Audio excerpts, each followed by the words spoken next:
Hai, saya Alfon. Kutipan kabar baik di hari ini adalah semakin kita sering mensyukuri hidup ini, akan semakin banyak berkat di dalam kehidupan kita. Semangat!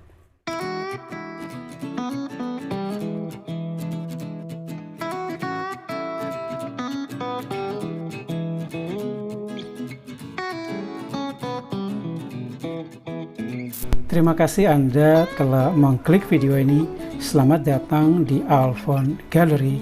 Selamat datang di pembahasan cara membeli rumah dengan KPR tanpa DP malah mendapat cashback.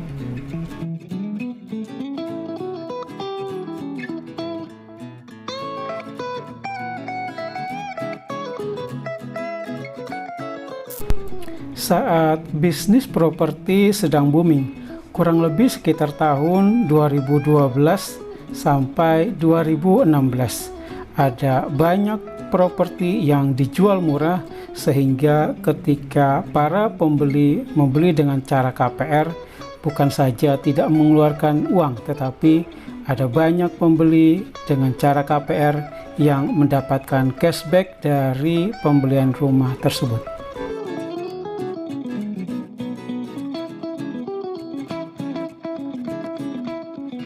Pertanyaannya saat ini, masih mungkinkah kita membeli rumah dengan cara KPR dan mendapatkan cashback tanpa mengeluarkan uang? Simak ulasan berikut ini.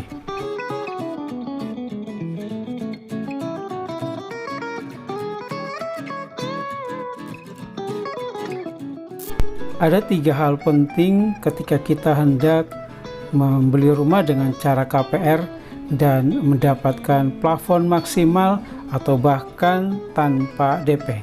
Yang pertama tentu saja kepemilikan rumahnya adalah kepemilikan rumah yang pertama. Maksudnya adalah Anda membeli rumah dengan cara KPR untuk pertama kalinya.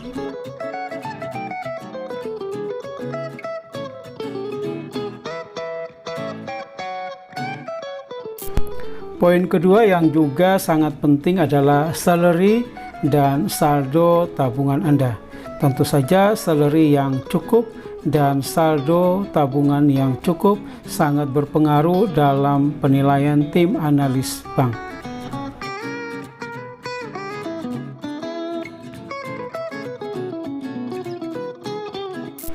Dan yang ketiga yang tentu saja paling penting dalam kita memperhatikan ketika kita menginginkan plafon KPR yang tinggi adalah nilai NJOP dari tanah maupun bangunan. Contohnya di klaster Da Vinci ini. Di Legenda Wisata, nilai NJOP di dalam klaster rata-rata di harga 2,5 juta per meter sampai 3 juta per meter tergantung klasternya. Tetapi di klaster Da Vinci ini nilai NJOP untuk tanah sudah cukup tinggi dengan nilai 3.750.000 per meter.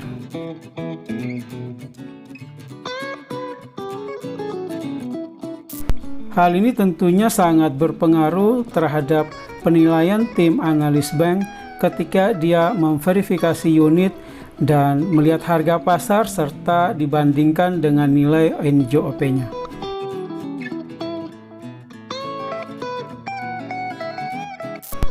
Sebagai contoh, ada unit di klaster Da Vinci ini yang telah terjual.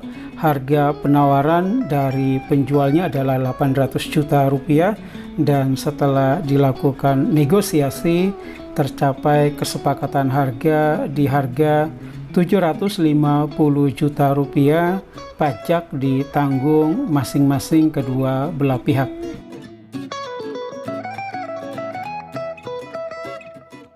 Setelah dokumen-dokumen terkumpulkan semuanya, mulailah diajukan pengajuan KPR ke bank konvensional.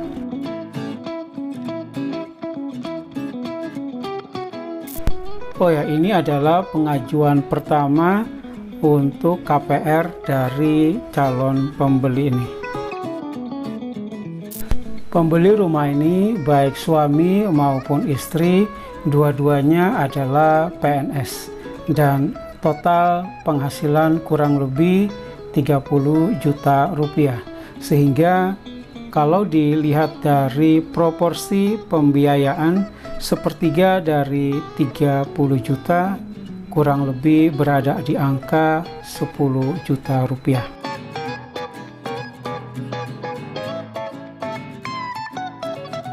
Dengan maksimal cicilan yang bisa dipakai adalah 10 juta rupiah, maka bank tentu saja berani memberikan plafon kredit yang cukup besar untuk pembeli rumah ini.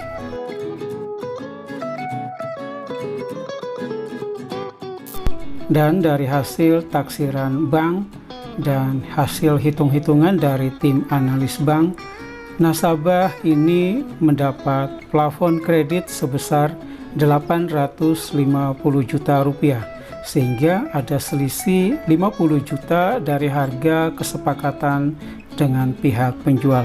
Dan 50 juta rupiah ini dipakai untuk membayar biaya pajak, biaya notaris, serta biaya administrasi bank, sehingga masih ada kelebihan sekitar 5 juta rupiah untuk pihak pembeli.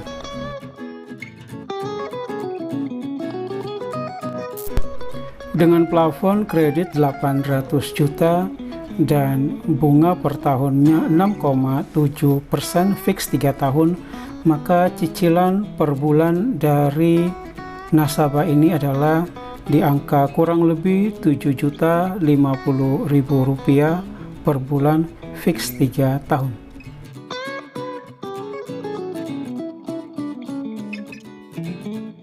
Angka 7.050.000 rupiah ini tentu saja masih di bawah dari 10 juta yang menjadi nilai kelayakan sepertiga dari total penghasilan mereka.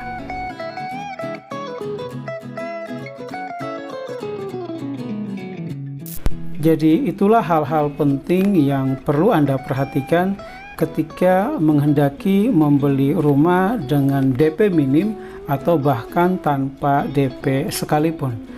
Pertama, tentu saja kembali lagi pastikan itu adalah unit pertama yang Anda ajukan untuk KPR. Kemudian perhatikan juga salary dan saldo di rekening tabungan Anda. Dan perhatikan hal ketiga yang paling penting adalah nilai NJOP dari rumah tersebut.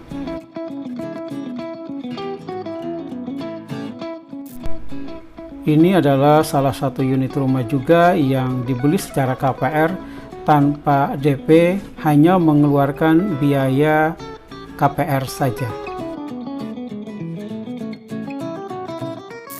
Ini juga merupakan salah satu unit rumah yang dibeli tanpa menggunakan DP, hanya mengeluarkan biaya untuk administrasi biaya KPR.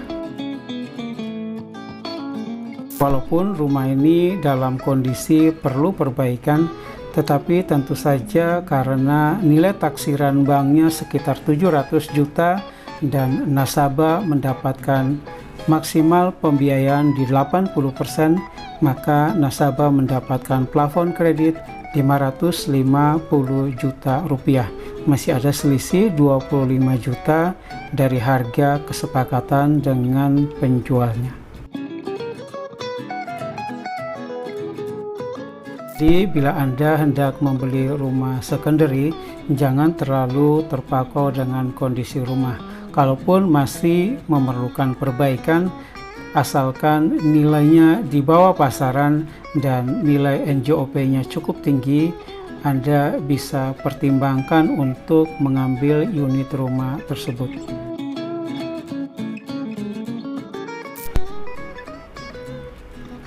Oh ya, sekedar informasi, unit-unit rumah di klaster Lumi House telah terjual baik tahap 1 maupun tahap 2, dan saat ini mulai lagi dibuka tahap 3 dengan harga kurang lebih 975 juta rupiah.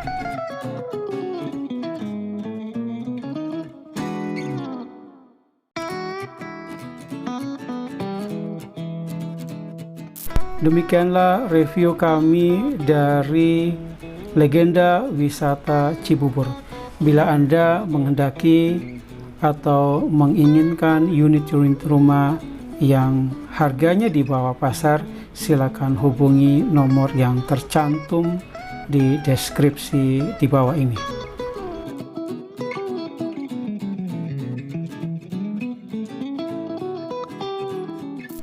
Demikianlah review kami dari Legenda Wisata.